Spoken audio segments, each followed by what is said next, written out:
what did our tradition look like historically? Mm-hmm. Was it something like you were saying where you would just go study the deen and then that's it?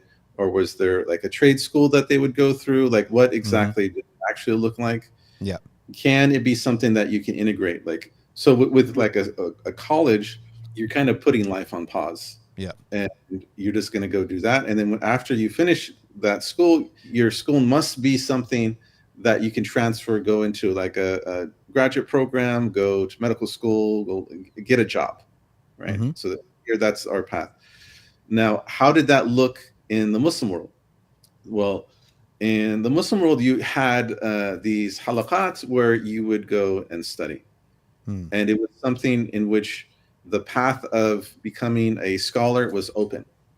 You would get trained in a Mektab program. You would go and memorize Quran, learn your foundations of Islam. So that would be like at the level of like Risala or the Reliance of the Traveler. Something everyone knew that that was like the foundation. Everyone knew Mm-hmm. that. And then as you went through those programs, you would also learn a trade. You would go and you would learn bookkeeping. You'd be a leather worker. You would have an actual job. Yeah. And even see Ahmad Zarruq said in one of his books, he said that if going and getting money from like a waqf of like Yeah. this endowment and just working just through that, he says it's like the closest thing to haram that's halal. Subhanallah.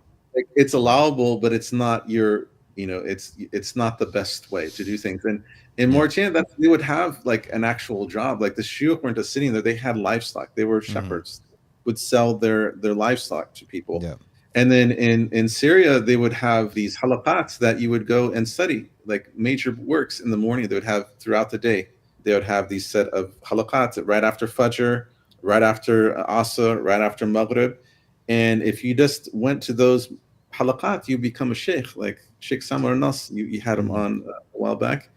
He's a physician, and he did not study in any institute. Subhanallah. All of his studies were through these halaqats, Subhanallah. and he's one of the foremost scholars of Hanafi fiqh Mm-hmm.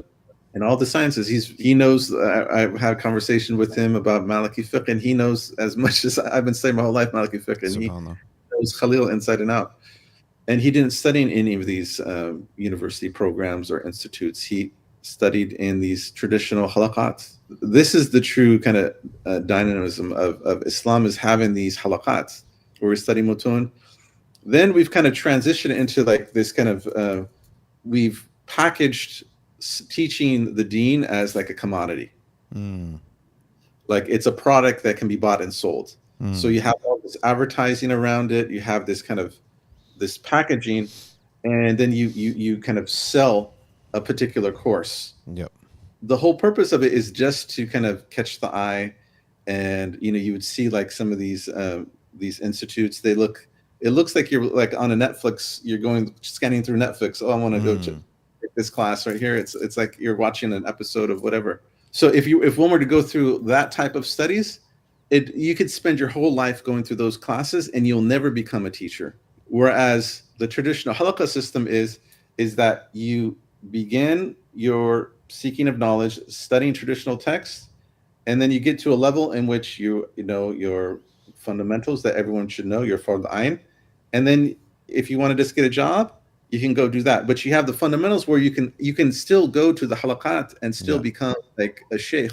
So the way that our system is set up is that it should allow someone to grow in their Yeah. studies, and if Allah gives them tawfiq, they can go and become shiyukh, right? That becoming a sheikh isn't like a graduation. You go to institute and I graduated and now I have this Yep. stamp. I'm mufti sab now. That's not how it is. There's tawfiq, there's barakah, there's all of these unseen realities that happen that make someone an Imam Nawawi. And That there's no timeline. Like there's no by 25 you got to do it. Some people started at 40. And there's shuyukh in Cairo that their books are used in Azhar. I can't remember his name, but he started very late. Right? He started extremely late. And he was a janitor in the school in Al-Azhar. He used to be somebody who turned on the lamps. This is a famous story. He used to turn on the oil lamps. And he decided, upon one time a young man sort of looked down on him because he spilled the oil on him, or wax or whatever. And he felt bad. So he contemplated for a while. Then he enrolled. And because of his years of service, they just let him study for free and kept him on the salary.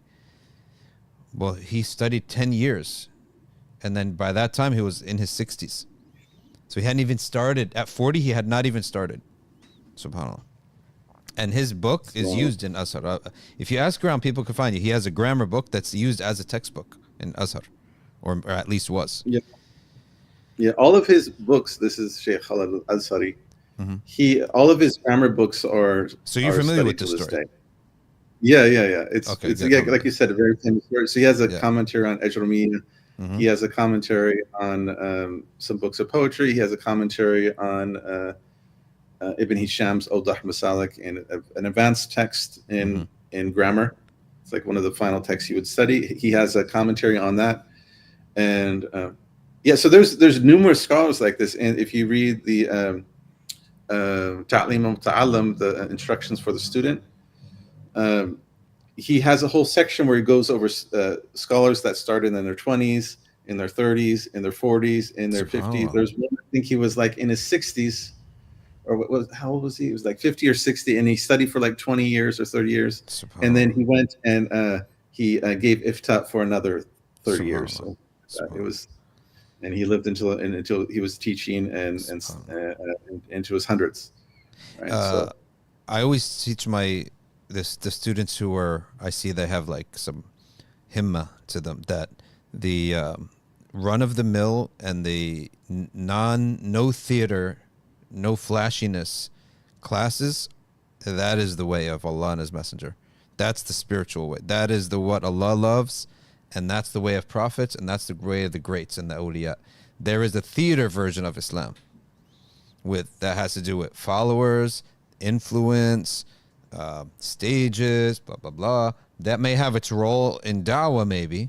That may be a big net and a big door for da'wah, but it's not the way. The way are these humble classes from the beginning of the book, and you go to the end of the book. It may take 5 years, 10 years, 20, whatever it is. So you marinate with the sheikh in these studies, in these classes. Likewise, the spiritual life. There are big gatherings where everyone's there and dressed up, but then there are very simple times where you just go for Maghrib on a regular day. There's 10 people there. You recite the wird on the way there.